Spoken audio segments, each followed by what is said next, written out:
Greetings, my fellow Bond Geeks, and welcome back to the Bond Geek channel with your host, me, Stevens. Henry Stevens. Everybody, how'd you do? Hope you're enjoying a good Bond film, good Bond book, good Bond video game, a good James Bond, whatever. Makes you part of this glorious fandom, everybody. Hello. So, the time actually of recording this is about 6:30 in the morning. Actually, no, to lie, it's 6:15 in the morning. Just checked my watch, and I have just finished watching the new documentary Being James Bond, and I thought I'd come on here and give you a quick review of this little 45-minute documentary. Essentially, everybody, I think this is a very, very nice little documentary. Don't get me wrong, everybody, this is not a sort of grand, epic, brilliant, big, enormous documentary on the Daniel Craig tenure of James Bond, but it does have some very interesting moments, and it's actually quite heartfelt in places. The way that the documentary is sort of driven, it's actual it's a sort of audio recording of like a table sit-down conversation with Daniel Craig, Barbara Broccoli, and Michael Wilson talking about the whole of Daniel Craig's era. And one of the things I look for a lot when it comes to looking into documentaries like this is something like this.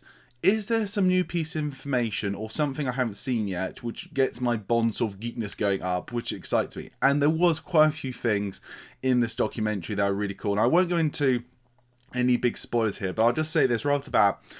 At the end of this documentary, there are some new scenes or some extended scenes of No Time to Die.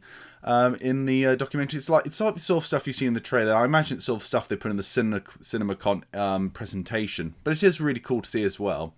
But there were some really good bits. Now, one of the big things I saw, which really got me excited right off the bat, was we saw little bits of Daniel Craig's actual screen test for Bond, and they were doing the scene of in the train, when he meets Vesper Lynd, except this time it was in a hotel room. Just these little bits of it.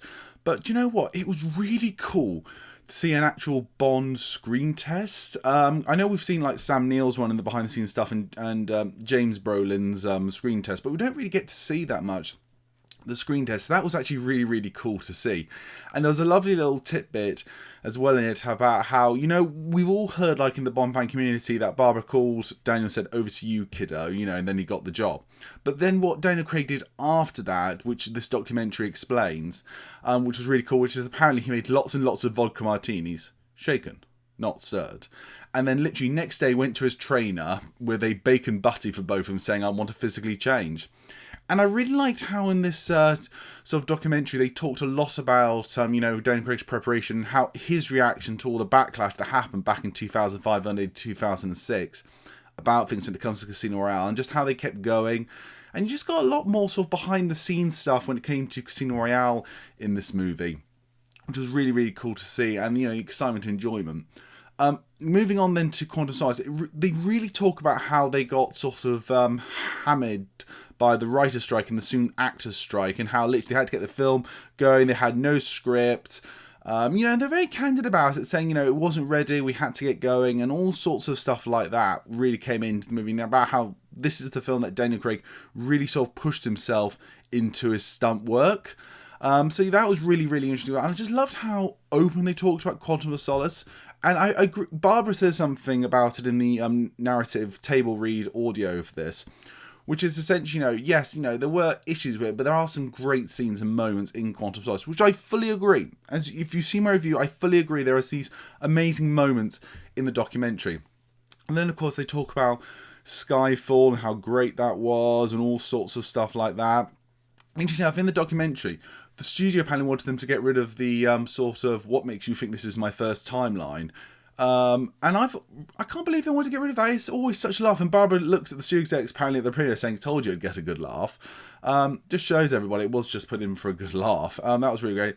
But I think the highlight really of the documentary, apart from talking about this and, again, talking about this, is the section when it comes to Spectre. Because as you know, one thing we learned in this documentary, which I did not know, which is I knew Daniel Craig injured his leg, during the making of Spectre. I didn't know how early he did. He basically did about 3/4 plus of the movie just with his leg sort of in a cast, really. Like a bionic leg sort of thing. And the amount of pain and anger, just pain he was going through and just having to do all these things and still trying to do all his stunt work. It really is actually quite incredible. And now I can't help but watch Skyfall a bit now, thinking, my God, you're still doing that while doing that. It's sort of giving me an unintentional sort of up a notch thing when it comes to viewing Spectre, everybody. But he then goes on, talks about how how hard it was, how hard, he didn't want to carry on anymore, and that he was thinking this was going to be his end one, and how he got brought back to do No Time to Die, and how proud he is of No Time to Die, obviously because the film's about to come out. How it's its culmination, how he just really feels this is one of his best Bond films, and it did get me excited for No Time to Die. But the thing that I really loved about this documentary, and this is full credit here to Daniel Craig here, is Daniel Craig openly admits he's never been the best when it comes to press, meeting fans, and answering questions in a more sort of clever way. He's obviously admitted, he's talked about how, he's been short with people, how he said things like slash my wrist just because, without thinking. He admits in this documentary he's not very good at it. He's tried to learn and do better. But he openly admits it, and I think that's actually really good on him to admit it. And he talks about how hard he finds it. And I know, I just got a lot of credit for him. So overall, you know what? Being James Bond, the documentary about the Daniel Craig era, it's a really interesting little 45-minute documentary, I have to say. There's some great stuff in it if you are a Bond fan, you want to see some new stuff you've never seen before. It goes over a couple of things. Some really interesting insights, actually. And you know what?